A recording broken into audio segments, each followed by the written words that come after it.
मुंबईमध्ये पार पडलेल्या याच मोर्चाला हजर राहण्यासाठी राज ठाकरे यांनी आज थेट लोकलचाच पर्याय निवडला। मात्र राज यांच्या या लोकल प्रवासाची मोठी चर्चा देखील झाली। दादर ते चर्चगेट असा त्यांचा प्रवास होता आणि असा प्रवास करत राज ठाकरे हे मोर्चाच्या ठिकाणी पोहोचले। राज ठाकरे यांचा हा प्रवास नेमका कसा झाला आणि या प्रवासाच्या दरम्यान कोणत्या घडामोडी घडल्या, महत्त्वाचं म्हणजे सकाळच्या वेळेला दादर स्टेशनवरून राज यांना लोकलमध्ये बसायला जागा मिळाली आहे का, बघूयात। सकाळची 10ची वेळ, लोकलनं प्रवास करणाऱ्या मुंबईकरांसाठी ही तोबा गर्दीची वेळ। याच पीक अवरमध्ये लोकल पकडण्यासाठी एक व्हीआयपी प्रवासी फलाटावर गजबजलेल्या दादर स्टेशनवर दाखल झाला। तो प्रवासी म्हणजे दस्तूर खुद्द राज ठाकरे। त्यांना निवडणूक आयोगाविरोधातल्या मोर्चासाठी रस्त्यानं न जाता लोकलनं जायचं होतं। तशी घोषणाच त्यांनी 2 दिवसांपूर्वी केली होती। त्यानुसार राज ठाकरे सकाळी 10च्या ठोक्याला आपल्या लवाजम्यासह दादर स्टेशनवर दाखल झाले।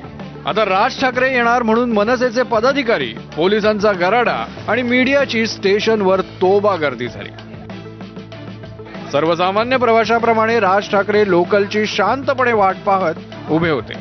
तेवढ्यात एका प्रवाशाला राज ठाकरेंची स्वाक्षरी हवी झाली। त्याची इच्छा राज ठाकरेंनी रेल्वे तिकिटावरच ऑटोग्राफ देत पूर्ण केली।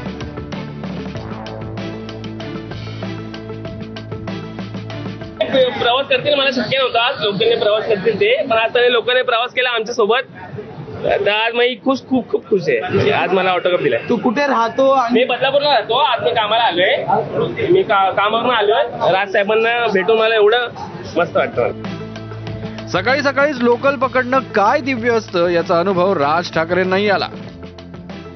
गर्दीमुळे त्यांना एका पाठोपाठ 4 लोकल सोडून द्याव्या लागल्या।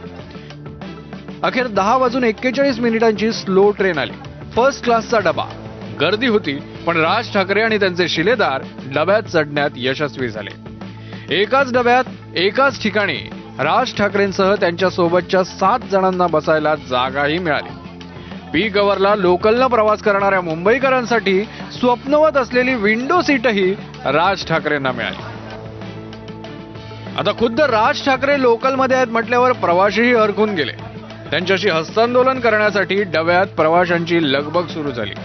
एका स्थानकावर लोकल थांबली तेव्हा एका प्रवाशाला राज ठाकरेंसोबत हँडशेक करायचा होता, मात्र जाळीच्या खिडकीतून ते शक्य नव्हतं। शेवटी त्या प्रवाशाचं प्रेम बघून त्याची हस्तांदोलनाची भूक राज ठाकरेंनी जाळीतून बोट बाहेर काढत बोटांदोलनानं भागवली। अखेर 11:15 वाजता राज ठाकरे त्यांच्या लवाजम्यासह चर्चगेट स्टेशनवर दाखल झाले। तिथून मोर्चाच्या आधी घटकाभर विश्रांतीसाठी फॅशन स्ट्रीट जवळच्या वेस्ट एंड हॉटेलकडे रवाना झाले। मोर्चात राज ठाकरेंसोबत उद्धव ठाकरे, शरद पवार यांच्यासारखे दिग्गज नेते उपस्थित होते। पण मोर्चाच्या आधी लोकलनं प्रवास करत राज ठाकरेंनी सर्वांवर कडी केली। ब्युरो रिपोर्ट, एबीपी माझा।